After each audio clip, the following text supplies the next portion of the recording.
Un cordial saludo. Mi nombre es Nelson David Pérez.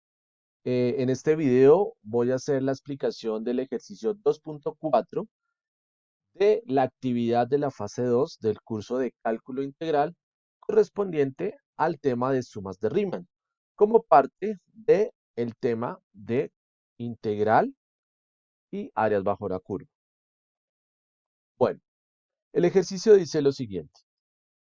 Hallar el área bajo la curva definida por la función f de x igual a 1 más raíz de x en el intervalo de x igual a 0 a x igual a 9, utilizando n igual a 9, donde n es el número de rectángulos empleados para aplicar lo que es la suma de Riemann. Teniendo en cuenta lo que es la suma de Riemann, que se define como una integral definida entre los puntos a, b, como la sumatoria de los rectángulos que se forman al aproximar el área bajo una curva cuando el número de intervalos que utilizamos o el número de rectángulos tiende a infinito. Para que se entienda un poco mejor esta explicación, vamos a mostrar la situación con un ejemplo en GeoGebra. Aquí vamos a tener lo que es la función 1 más raíz de x. Queremos hallar el área que se encuentra bajo esa curva. O sea, vamos a hallar esta área que se encuentra en el intervalo entre 0 y 9. Entonces, toda esta área que se encuentra aquí en amarillo. ¿Cuál es la idea de utilizar las sumas de Riemann? En este caso, lo que vamos a tener en cuenta es que podemos generar una aproximación de esa área dibujando rectángulos, ya sea de manera superior o de forma inferior a la curva. Ejemplo, si por ejemplo vamos a dibujar un área aproximada con un solo rectángulo, vamos a notar que el rectángulo va a tener un ancho m de 9 y va a tocar la curva en 1. Vamos a notar que esa aproximación pues, difiere bastante de lo que es el área bajo la curva que queremos hallar. ¿Qué pasa si incrementamos el número de rectángulos? Al incrementar el número de rectángulos, el intervalo que genera cada rectángulo pues va a ser menor, ¿cierto? Por ejemplo, si aumento a 2, pues vamos a notar que eh, el ancho del rectángulo ahora es de 4.5 y el área bajo la curva va a empezar a aproximarse más al área los rectángulos se van a aproximar más al área que corresponde bajo la curva.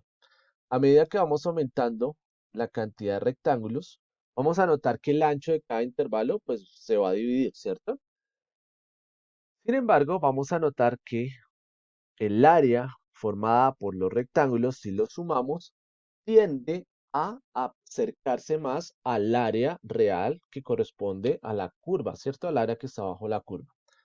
Si hacemos que ese valor de n tienda al infinito, vamos a notar que el ancho de cada intervalo pues tiende a ser cero, ¿no? Tiende a cero, pero vamos a notar que la cantidad de rectángulos tiende a llenar el espacio correspondiente a toda el área bajo la curva.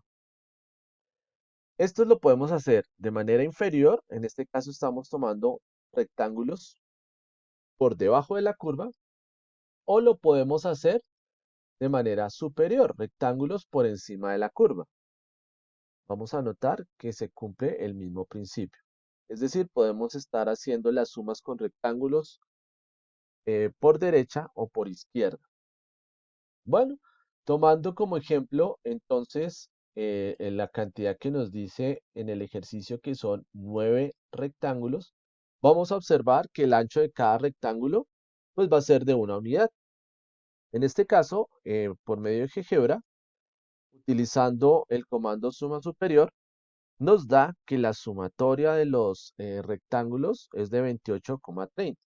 Si esto lo comparamos a un proceso analítico, si vamos a hacer la suma de cada uno de los rectángulos, podemos calcular el ancho de cada intervalo como 1, ¿cierto? El ancho del intervalo dividido entre el número de rectángulos, de tal manera que encontramos los puntos extremos por derecha de cada rectángulo, irían del 1, 2, 3, 4, 5 hasta el 9.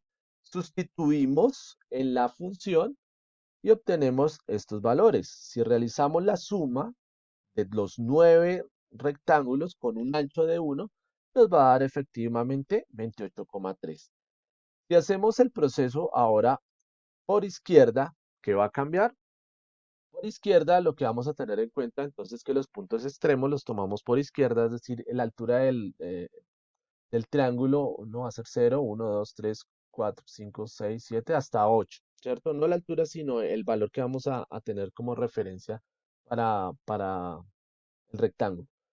Lo sustituimos y efectivamente repetimos el mismo proceso y en este caso nos da que la sumatoria de los 9 rectángulos es 25,3.